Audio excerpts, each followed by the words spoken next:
Back in the year 1666, London was a busy place filled with wooden houses. People loved to be close to the shops and markets, so the streets were very narrow and the homes were practically touching each other. There were no fire engines like we have today, and many houses used open flames for cooking or heating. This meant fires were always a danger, and in London that danger was about to become huge.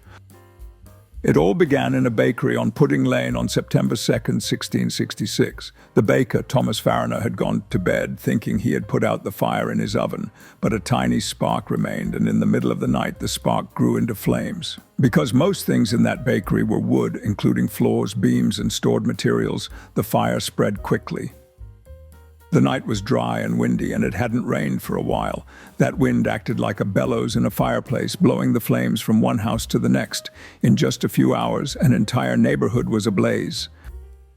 As soon as people realized a huge fire was sweeping through London, they panicked. They ran out into the streets and loaded carts with furniture, clothes, and even their pets and pushed them away from the flames. But the streets were jam-packed with other panicked people doing the same thing. Imagine a giant traffic jam, but with horses and carts.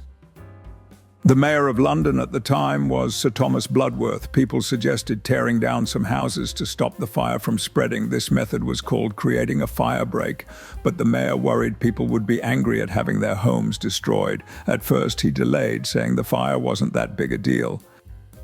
When the King of England, Charles II, heard about the disaster, he rushed to help. He coordinated teams of people to pull down buildings and create fire breaks. He also ordered soldiers to form a line and pass buckets of water to douse the flames in certain areas. For 4 days, from September 2nd to September 5th, the Great Fire roared through the heart of London. Some of the most famous buildings, including St. Paul's Cathedral, were burned. People watched in horror as towering flames licked the skies, lighting up the night like a giant fiery lantern. On September 5th, the strong wind finally died down, which helped slow the spread of the fire. The huge fire breaks also began to work, creating gaps that the flames couldn't jump across. Eventually, people were able to control the fire, and rain helped too.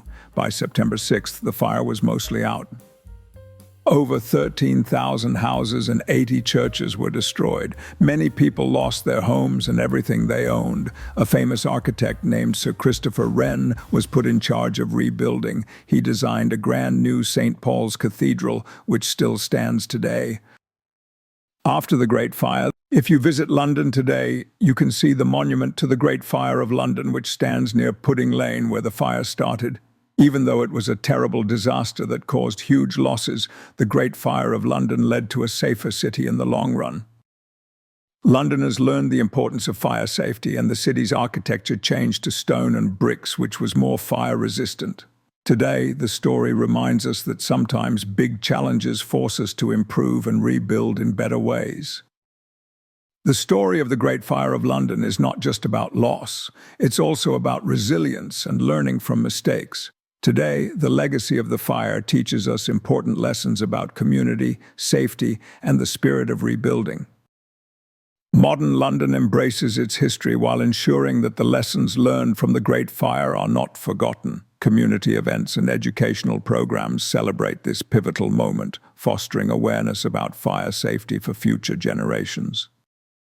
As part of the city's ongoing remembrance, annual events are held to celebrate the resilience of Londoners through the story of the Great Fire. These festivities bring communities together, allowing everyone to honor their past while looking forward to a brighter future. The spirit of innovation stands strong in today's London, where the past shapes the present and informs the future. Through education and community engagement, children learn about the Great Fire, ensuring its memories inspire progress for generations to come.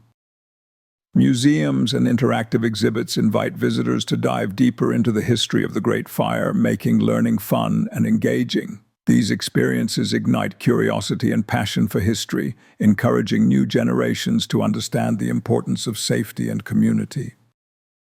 Artistic expressions across the city bring the story of the Great Fire to life, reminding everyone of its impact. Educational trips create meaningful connections for students, reinforcing the importance of this historical event in shaping modern London. In libraries and community centers, stories of the Great Fire inspire young minds, encouraging them to explore history through literature. Local leaders, mindful of the past, commit to ongoing fire safety measures, ensuring that the lessons learned will keep future generations safe.